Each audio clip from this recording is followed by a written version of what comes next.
एक समय की बात है। एक छोटे से गांव में सावित्री नाम की एक अत्यंत परिश्रमी और स्वाभिमानी वृद्धा रहती थी, जिसके जीवन का एकमात्र आधार उसकी नैतिकता और उसका आत्मसम्मान था। सावित्री का पति बहुत साल पहले गुजर चुका था और उसने अपनी पूरी जिंदगी मजदूरी और छोटे मोटे काम करके अपनी इकलौती बेटी अंजलि को पालने में झोंक दी थी।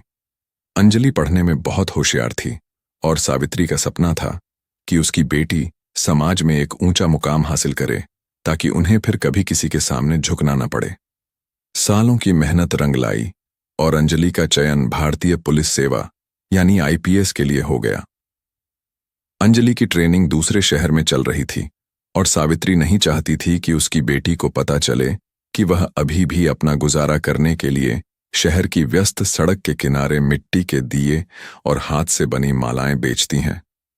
सावित्री को डर था कि अगर अंजलि को यह पता चला तो वह अपनी ड्यूटी छोड़कर उसके पास चली आएगी।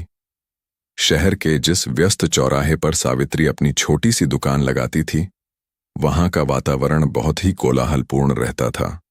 उस इलाके का थाना प्रभारी इंस्पेक्टर विक्रम सिंह एक अत्यंत भ्रष्ट और अहंकारी व्यक्ति था, जिसे सत्ता के नशे ने अंधा कर दिया था।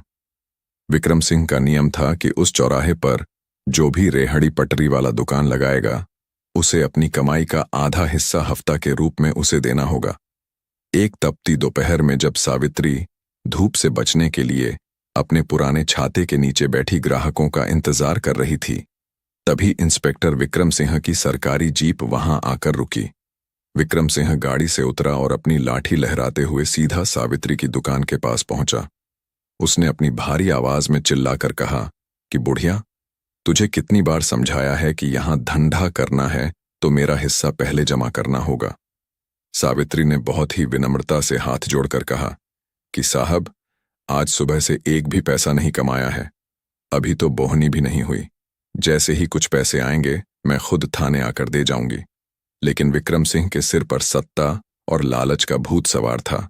उसने आव देखा न ताव और सावित्री के मिट्टी के बर्तनों और दियों पर जोर से लात मार दी। देखते ही देखते सावित्री की पूरी मेहनत मिट्टी में मिल गई। उसके सारे सुंदर दिए चकनाचूर हो गए। सावित्री की आंखों में आंसू आ गए और वह जमीन पर बैठकर उन टुकड़ों को समेटने लगी। उसने रोते हुए कहा कि साहब, यह मेरा गुजारा है, इसे मत उजाड़िए। विक्रम सिंह को दया आने के बजाय और गुस्सा आ गया और उसने सरेआम भीड़ के सामने सावित्री को एक जोरदार थप्पड़ जड़ दिया। थप्पड़ इतना तेज था कि सावित्री का सिर घूम गया और वह सड़क पर गिर पड़ी। तमाशा देखने वालों की भीड़ जमा हो गई थी, लेकिन पुलिस के डर से कोई भी आगे आकर सावित्री की मदद करने की हिम्मत नहीं जुटा पा रहा था। उसी भीड़ में एक युवक ऐसा भी था जिसने चुपके से इस पूरी घटना का वीडियो अपने मोबाइल में कैद कर लिया था। विक्रम सिंह गरजते हुए वहां से चला गया और जाते जाते धमकी दी कि अगर दोबारा यहां दिखी तो जेल भेज दूंगा। उधर सावित्री टूटे मन से अपने घर लौटी और सारी रात रोती रही। उसे अपने अपमान से ज्यादा इस बात का दुख था कि उसकी मेहनत बर्बाद हो गई। लेकिन उसे यह नहीं पता था कि वह वीडियो सोशल मीडिया पर आग की तरह फैल चुका था। अगले ही दिन अंजलि, जो अब एक जिले की पुलिस अधीक्षक यानी एसपी बन चुकी थी, के पास यह वीडियो पहुंचा। अपनी मां को इस तरह अपमानित होते देख अंजलि का खून खौल उठा। उसने तुरंत अपनी वर्दी पहनी और बिना किसी को बताए अपनी मां के पास पहुंची। मां और बेटी जब मिले तो सावित्री ने अपनी चोट छिपाने की कोशिश की, लेकिन अंजलि सब जान चुकी थी।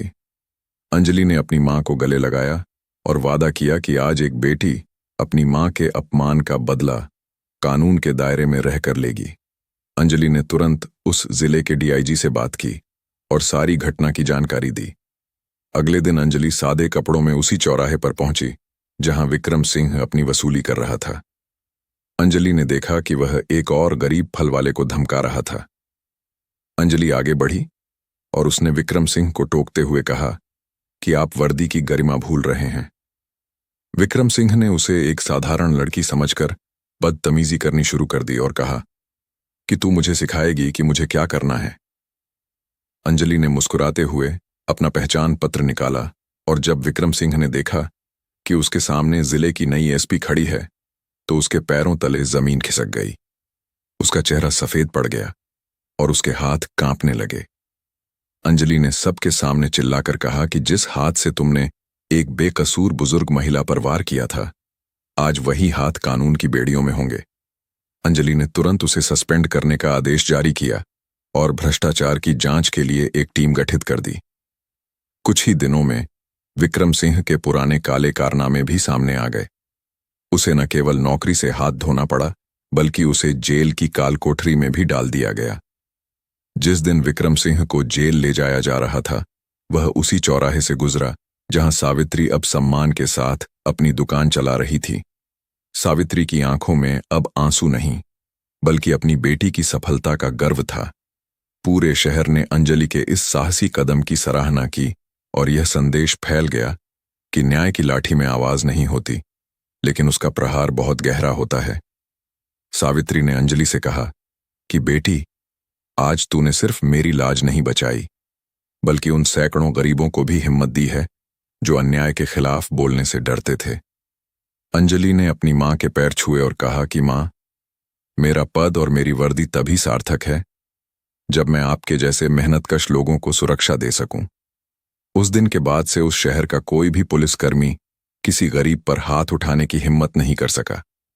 कानून का राज स्थापित हुआ और सावित्री की वह छोटी सी दुकान अब केवल मिट्टी के दिए बेचने की जगह नहीं, बल्कि स्वाभिमान का प्रतीक बन गई। हर साल दिवाली पर अंजलि अपनी मां के साथ उसी चौराहे पर दिए जलाती है, ताकि लोगों को याद रहे कि बुराई कितनी भी ताकतवर क्यों ना हो, सच्चाई की एक छोटी सी लौ उसे हराने के लिए काफी होती है।